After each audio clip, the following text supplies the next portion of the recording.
ठरलं तर मग प्रेक्षकांनो, मालिकेचा कसला जबराट प्रोमो आउट झालेला आहे. आतापर्यंत आपण इकडे पाहत आहोत की सायली खरी तन्वी आहे. ही गोष्ट जरी सगळ्यांच्या समोर आता आली असली तरी सुद्धा या सगळ्यामध्ये मात्र आता इकडे प्रिया आणि आता इकडे दोघं जण, प्रिया आणि राकेश हे दोघं जण मिळून हे सगळं कसं खोटं आहे हे दाखवण्याचा जो काही घाणेरडा डाव आता खेळणार आहेत, तो घाणेरडा डाव मात्र आता इकडे नियती उधळून लावत या दोघांनाच तोंडावरती आपटणार आहे. आणि त्यानंतर भूतकाळातली अनेक सत्यांचे रहस्य उलगडत आपल्याला जाताना दिसणार आहेत. कसं घडणार आहे, काय घडणार आहे, सगळं सविस्तरपणे पाहूया. इकडे आपण पाहिलेलं आहे की मधुभाऊ मात्र आता इकडे अर्जुन आणि सायली यांना सांगायला लागतात की हेच हेच सांगण्यासाठी मात्र आता मी इकडे म्हणजे ती फ्रेम घेऊन तुझ्याकडे येत होतो. आणि त्यावरती मात्र आता सायली म्हणते, मधुभाऊ अहो मला किती आणि कसा आनंद झालाय, मी तुम्हाला काय सांगू. माझ्या या आनंदाच्या क्षणामध्ये तुम्ही सामील होणार आहात या गोष्टीपेक्षा जास्त आता मला काय हवं आहे, असं म्हणत ती आता अर्जुनला सांगायला लागते, किती आनंदाच्या गोष्टी माझ्या आयुष्यात होणार आहेत.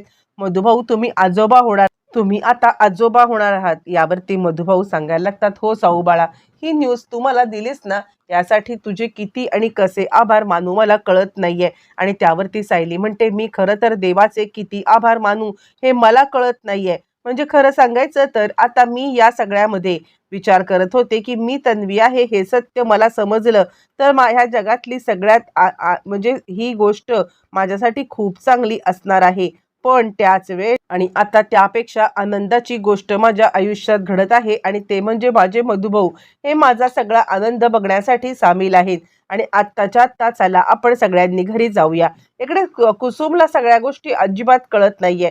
ती अगदी भांबावून हे सगळं पाहत असताना अर्जुन आता तिला सांगायला लागतोय सगळी आत्तापर्यंतची इत्यम. आणि त्यानंतर मात्र आता इकडे कुसुम सांगायला लागते, काय हा इतका सगळा प्रकार घडला आणि आता प्रियाने, नालायक प्रियाने हे सगळं चोरून असा प्रकार केला.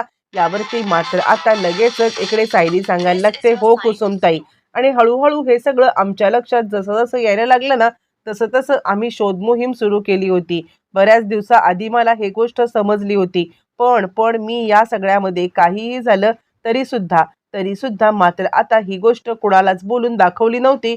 कारण आता प्रियाच्या ह्या सगळ्या गोष्टींमुळे घरचे सगळे जण आता किती अस्वस्थ होते हे आपण पाहिलं होतं ना. आणि असं असताना मात्र आता मला घरच्यांना अजिबात कोणता त्रास द्यायचा नव्हता. मधुभाऊ मधुभाऊ तुम्ही याल ना इकडे, ज्या वेळेला हा सोहळा अर्जुन सर करणार आहेत. अर्जुन म्हणायला लागतो, मधुभाऊ खरं तर आता तुमच्याच तोंडून आम्हाला सगळं सत्य ऐकायचं आहे. तुम्हाला हे कधी कळलं. आणि मग त्यावरती मधुभाऊ त्यांची गोष्ट सुरू करतात. इकडे आता मधुभाऊ सांगायला लागतात, खरं सांगायचं तर आता जावई बापू, ज्या वेळेला मी आता म्हणजे जेलमधून सुटून आलो होतो ना, त्यावेळेला जेलमधून सुटून आल्यावरतीच खऱ्या अर्थाने मात्र आता मला समजलं होतं. मी सगळा शोध काढला, जुन्या ठिकाणी गेलो, जुन्या आता म्हणजे तिकडे असलेल्या यांना भेटलो, पुजाऱ्यांना वगैरे. आणि त्याच वेळेला मात्र आता मला समजलं होतं की सायलीच खरी तन्वी आहे. आणि त्यानंतर मी तुमच्या घरी आलो. घरी आल्यावरती मात्र तुमच्याकडे दहीहंडीचा प्रोग्राम होतोय, आठवतंय तुम्हाला. यावरती अर्जुन म्हणतो, हो आठवतंय ना. आणि त्याच वेळेला मात्र आता इकडे मधुभाऊ सांगायला लागतात, आणि त्याच वेळेला मी आता तो फोटो घेऊन येत होतो, पण माझ्या डोक्यामध्ये वार करण्यात आला. आता मधुभाऊंच्या डोक्यामध्ये वार कोणी केला हे मधुभाऊंना आठवत नाहीये, कारण ती व्यक्ती पाठमोरी असते. आणि त्यावरती अर्जुन आता सांगायला लागतो, कुणी मारलं तुम्हाला. यावरती मधुभाऊ म्हणतात, ते मला आठवत नाही आणि त्या गोष्टी आता मला आठवायच्या पण नाहीयेत. खरं सांगू का जावई बापू, तर आज माझ्या आनंदाचा पारावर उरलेला नाहीये. माझ्या साऊला तिचं हक्काचं घर मिळणार, यापेक्षा मात्र आता अजून दुसरी गोष्ट चांगली काय असणार आहे. असं म्हटल्यावरती मात्र आता इकडे लगेचच मधुभाऊ सांगायला लागतात, काहीही झालं तरी लवकरात लवकर आता तुम्ही एक काम करा, साऊ बाळाला इकडे आता ते म्हणजे मला आता माझ्या डोळ्यात देखत मला पाहायचं आहे साऊबाळ तन्वी झाल्याचं. अर्जुन म्हणतो, जंगी सेलिब्रेशन करायचंय आपण. मधुभाऊ तुम्ही या, तोपर्यंत मी पार्श्वभूमी तयार करून ठेवेन तिकडे. तुम्ही या आणि स्वतःच्याच तोंडून आता सगळं सत्य सांगा. म्हणजे कोणत्याही परिस्थितीमध्ये आपल्याला या सगळ्यामध्ये खऱ्या खोट्याची शहानिशा करता येईल. सायली सांगायला लागते, खरंच खरंच किती आनंदाची गोष्ट आहे. मी आत्ता घरी कुणालाच सांगणार नाहीये की मधुभाऊ मात्र आता बरे झालेत. ही सुद्धा सगळ्यांसाठी सरप्राईजच असणार आहे. असं म्हणत सायली आणि अर्जुन या दोघांनी मात्र आता इकडे मोठा धमाका करायचं ठरवलेलं आहे आणि सगळेजण घरी आलेत. मधुभाऊ सुद्धा खूप हुरूपलेले आहेत आणि आता ते सांगायला लागतात, आता या सगळ्यामध्ये कुणीही मला आता म्हणजे हेच नाही, मी आता 100 वर्ष जगेन, अजिबात आजारी पडायचं नाहीये, कारण काहीही झालं आणि आता मला 100 वर्ष जगायचं आहे, असं म्हणत मधुभाऊंनी मात्र आता हा सगळा खुलासा केलाय. इकडे तोपर्यंत सायली आता घरी आले आणि सायली सांगायला लागते, खरं तर माझ्या आयुष्यातले हे किती महत्वाचे क्षण आहेत ना, या गोष्टीची मात्र आता तुम्हाला कल्पना नाहीये अर्जुन सर. असं म्हटल्यावर ती मात्र आता अर्जुन सांगायला लागतो, हो सायली, मला सगळं माहितीये, तू या सगळ्यामध्ये किती आता आनंदी आहेस ना, हे सुद्धा मला माहितीये. असं म्हटल्यावर ती सायली आता सांगायला लागते, काय करायचं यावरती अर्जुन सांगायला लागतो, जे सीन त्यावेळेला रिक्रिएट झाला होता ना, तो सीन आपण रिक्रिएट करायचा आहे. आणि सायलीला मात्र आता तो दाखवतो, ते म्हणजे त्यावेळेचे फोटो, तन्वीने घातलेला, छोट्या तन्वीने घातलेला फ्रॉक आणि तसंच्या तसं फ्रॉक तो आता शिवायला वगैरे दिलेलं आहे. हे सगळं सगळं अर्जुनने केलंय. बरं, हे सगळं आता मात्र सुमनच्या मार्फत इकडे समजलेलं आहे. ते म्हणजे स्वतः आता राकेशला समजल्यावरती राकेश आता प्रियाकडे आलेला आहे. कारण या सगळ्यामध्ये आता मात्र प्रियाचीच फक्त मदत घेऊन आपण हे सगळा प्लॅन फ्लॉप करू शकतो असं त्याला वाटत आहे आणि म्हणूनच तो प्रियाकडे मदतीची अपेक्षा घेऊन आलाय आणि तो प्रियाला सांगतोय, जे सत्य समोर यायला नको होतं ते सत्य समोर आलेलं आहे आणि आता आता महिपत सुद्धा आपली काही मदत करणार नाहीये, कारण महिपत हा महिपत बाबा होऊन बसलाय. हा, पण महिपतचा एक माणूस आहे जो आपली मदत करायला अजूनही तयार आहे आणि तो दुसरा तिसरा कोणी नाहीये, तर तो आहे सचिन. आता असं म्हटल्यावरती मात्र आता प्रिया सांगायला लागते, माझ्याकडून काय अपेक्षा आहे तुला? यावरती मात्र आता तो सांगायला लागतो, मला तुझ्याकडून इतकीच अपेक्षा आहे की आता आपण आपण तिकडे जायचं आहे आणि ते सगळं कसं खोटं आहे. सायली आणि अर्जुन हे जे काही दोघं जण सांगत आहेत ती गोष्ट पूर्णपणे खोटी आहे, हे आता आपण इकडे सांगायचं आहे. असं म्हटल्यावरती ती सांगायला लागते, पण आपल्यावरती कोण विश्वास ठेवणार?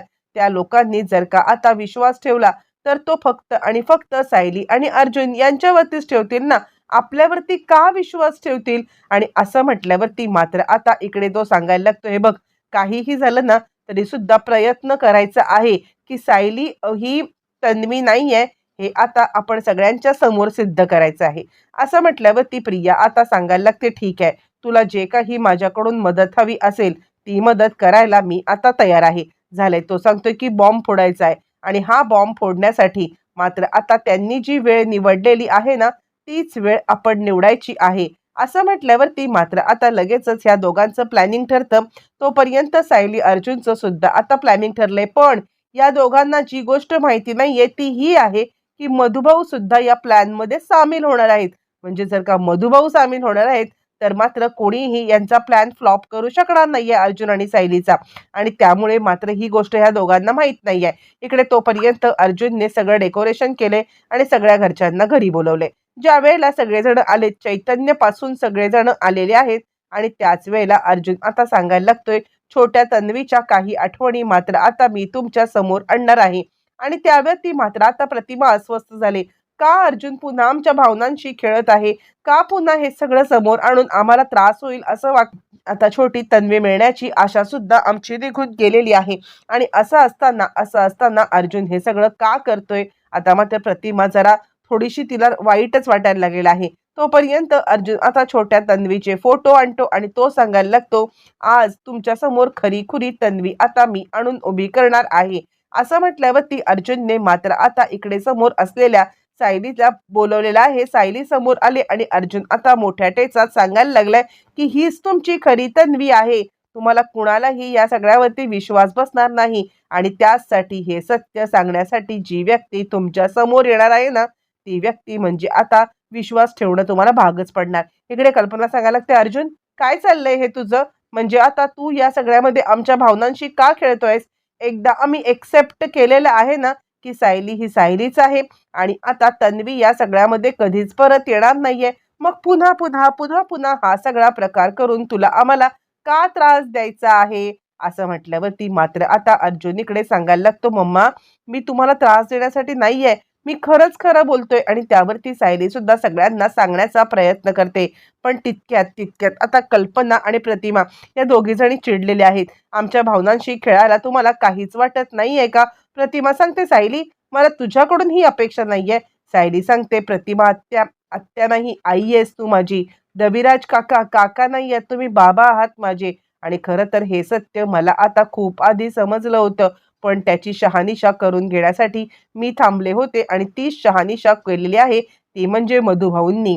आणि तितक्यात मधुभाऊंची धमाकेदार आणि त्यानंतर मधुभाऊ सगळा इत्यंभूत इतिहास आता सांगत आहेत आणि त्याच्यातच मधुभाऊ अजून एक खुलासा करत आहेत की त्या दिवशी जेव्हा मला सगळं सत्य समजलं तेव्हा मला मारणारी दुसरी तिसरी व्यक्ती आता कोणीच नव्हती. ती व्यक्ती होती ती म्हणजे नागराज. मधुभाऊंना सगळं आठवल्यामुळे मधुभाऊंनी हा खुलासा केलेला आहे. हा खुलासा केल्यानंतर लगेचच तिकडे आलेला आहे आणि राकेश आता आलेला आहे आणि राकेश सगळ्यांच्या समोर सांगतोय हे सगळं खोटं आहे. कारण या दोघांनी फक्त तुम्हाला बरं वाटावं यासाठी हा सगळा प्रकार केलेला आहे. कारण खरी तन्वी कोण आहे हे मला समजलेलं आहे. मला आता इकडे प्रियाने सगळं सत्य सांगितलंय. यावरती अर्जुन म्हणतो, एक मिनिट, तू प्रियाकडे मुळातच गेलास का? प्रियाकडे जाण्याचं खरंच तुला काय काम होतं? प्रियाकडे जायची तुला गरजच नव्हती ना. आणि त्यावरती चिडलेला मात्र आता इकडे लगेचच राकेश सांगायला लागतो, हो प्रियाला पण मी बोलवले. प्रिया आल्यावरती मात्र आता प्रिया सांगायला लागते, सायली कधीच तन्वी नव्हती, हे सगळं खोटं आहे. असं म्हटल्यावरती मात्र आता इकडे पोलीस आलेत आणि मुळातच तुम्हाला इकडे हे सांगण्याची गरज नाहीये असं म्हणत अर्जुनने मात्र आता इकडे प्रियाची रवानगी पुन्हा एकदा जेलमध्ये केलेली आहे. प्रिया जेलमध्ये गेले. इकडे आता सायली खरी तन्वी आहे ही गोष्ट मधुभाऊंनी सांगितल्या कारणाने सगळ्यांनी ती आता एक्सेप्ट केलेली आहे आणि त्याचमुळे फायनली सायलीला तिचा हक्क मिळाले.